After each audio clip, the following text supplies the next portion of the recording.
Halo semuanya, perkenalkan nama saya Mario Narsun, NIM 201041717130. Di video kali ini saya akan membacakan ringkasan saya tentang bab 2 dan bab 3. Yang pertama, materi bab 2, lingkungan pasar dan bukan pasar. Pembukaan. Lingkungan bisnis. Lingkungan bisnis terdiri dari komponen pasar dan bukan pasar. Lingkungan pasar mencakup interaksi antara perusahaan, pemasok, dan pelanggan yang diatur oleh pasar dan kontrak. Lingkungan bukan pasar tetap tumbuh dari waktu ke waktu, dan ini memerlukan perhatian yang memikat dari pihak manajemen perusahaan. Masalah bukan pasar sangat penting diperhatikan bila perusahaan mau tetap bisa eksis. Dan masalah bukan pasar juga dapat menjadi agenda dalam sebuah perusahaan. Berikutnya ada peran manajemen. Karena pentingnya strategi bukan pasar terhadap kinerja manajerial dan organisasi, strategi bukan pasar merupakan tanggung jawab dari seorang manajer. Seperti diilustrasikan dalam gambar, perusahaan beroperasi di lingkungan pasar dan lingkungan bukan pasar. Manajer diposisikan untuk menilai dampak dari kegiatan pasar perusahaan mereka pada lingkungan bukan pasar, dan dampak perkembangan di lingkungan bukan pasar terhadap peluang dan kinerja pasar. Manajemen yang sukses membutuhkan kerangka kerja yang menganalisis isu-isu non-pasar, prinsip-prinsip yang digunakan dan strategi untuk mengatasinya. Kerangka kerja, prinsip, dan strategi ini memungkinkan seorang manajer untuk mengatasi masalah secara sistematis dan memandu perusahaan dengan sukses dan bertanggung jawab di lingkungan bukan pasar yang mereka tanggungi. Berikutnya materi dari bab 3 dengan judul strategi terintegrasi. Pendahuluan. Strategi bisnis memiliki komponen pasar dan bukan pasar. Strategi pasar adalah pola tindakan terpadu yang diambil di lingkungan pasar untuk menciptakan nilai dan meningkatkan kinerja ekonomi suatu perusahaan. Strategi bukan pasar adalah pola tindakan terpadu yang diambil di lingkungan non-pasar untuk menciptakan nilai dengan meningkatkan kinerja secara keseluruhan. Perusahaan yang memutuskan untuk memasuki negara yang memiliki pasar terbuka terutama bergantung pada strategi pasar. Strategi pasar dan bukan pasar fokus mengejar peluang dan keuntungan dalam menghadapi persaingan pasar dan bukan pasar, dengan tujuan untuk mencapai kinerja yang lebih unggul. Bab ini berfokus pada analisis dan strategi bukan pasar serta integrasinya dengan mitra pasar mereka. A. Strategi dalam lingkungan bukan pasar. Pentingnya strategi bukan pasar. Pentingnya strategi non-pasar terkait dengan kontrol peluang perusahaan seperti yang diilustrasikan pada gambar 2.2. Peluang dapat dikontrol oleh pemerintah di satu ekstrim dan pasar di ekstrim lainnya. Peran penting lainnya dari strategi bukan pasar tidak lain dan tidak bukan untuk menghindari kendali peluang oleh pemerintah, seperti dalam kasus pengaturan mandiri di perusahaan tentang perlindungan privasi internet. Di banyak negara, pemerintah telah mengendalikan layanan telekomunikasi melalui kepemilikan pemasok monopoli. Dalam mengejar peningkatan kinerja, banyak dari negara-negara ini memprivatisasi perusahaan telekomunikasi mereka mengganti kepemilikan dengan regularisasi dan persaingan.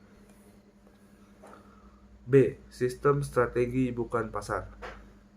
Bagi para manajer, tantangan untuk memahami kekuatan bukan pasar pemerintah, kelompok kepentingan, aktivis, dan publik seringkali lebih sulit daripada memahami lingkungan pasar.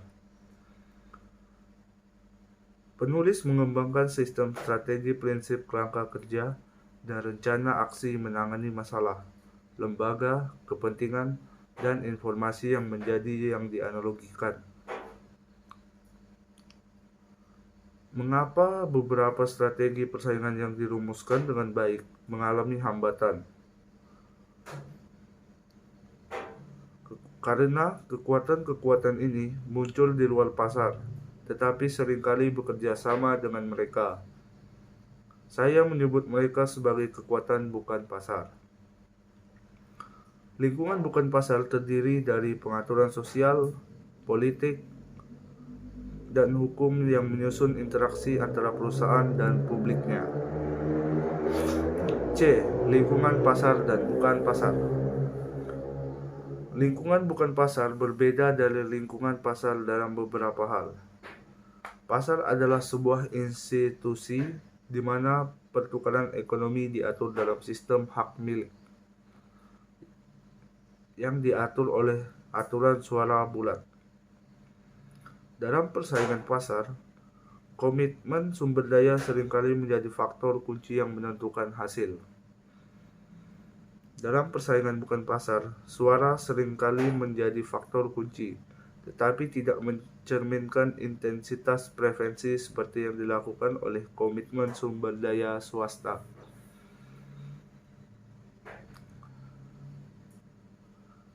Yang D. Analisis bukan pasar dan perumusan strategi.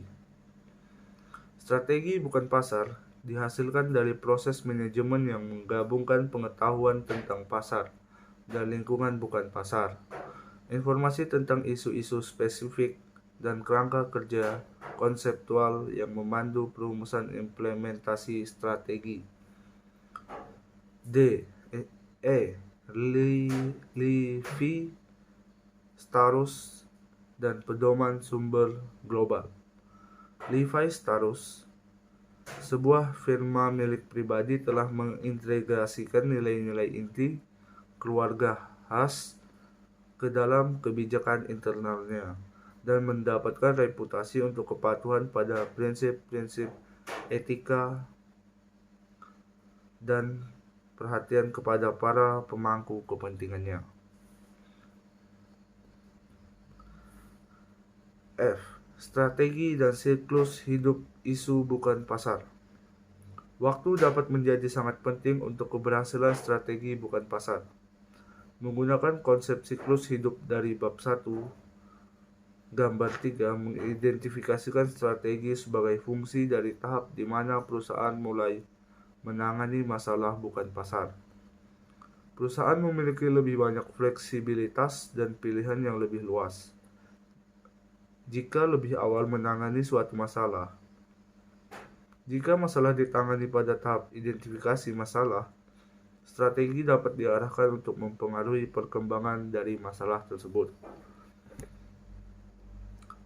G. Strategi integrasi. Strategi pasar yang efektif diperlukan untuk kinerja yang sukses. Strategi bukan pasar yang efektif jarang cukup, tetapi bagi sebagian besar perusahaan, strategi ini diperlukan untuk diakses. Strategi pasar melayani tujuan kinerja unggul dengan mengembangkan dan mempertahankan keunggulan kompetitif yang diperlukan untuk memanfaatkan peluang pasar. Strategi bukan pasar dapat digunakan untuk membentuk lingkungan pasar di mana perusahaan beroperasi.